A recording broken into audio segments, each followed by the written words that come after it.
একসাথে মেতে উঠি আমের স্বাদে। আজ সবার হাতে হাতে মেতে উঠি ফ্রুটোর স্বাদে। ইফতার থেকে সেহেরিতে কোটি কোটি প্রাণ আজ আস্থার ভালোবাসায় মেতেছে ফ্রুটোময় স্বাদে।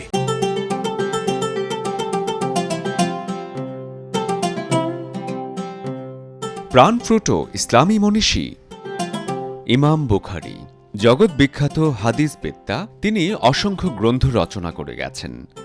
তার প্রসিদ্ধ কতিপয় গ্রন্থের মধ্যে আছে সহিহ বুখারী, আদাবুল মুফরাদ, রফুল ইয়াদাইন ফিস সালাত, আল মুসনাদুল কবির ইত্যাদি।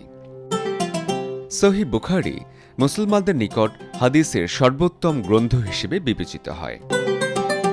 তার নাম মুহাম্মদ, উপনাম হল আবু আবদুল্লাহ, আমিরুল মুমিনিন ফিল হাদিস তার উপাধি। বুখারা তার জন্মস্থান বলে তাকে বুখারী বলা হয়।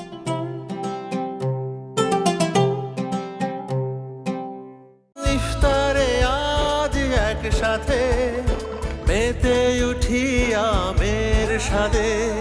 আজ সবার হাতে হাতে মেতে উঠি ফ্রুটোর স্বাদে।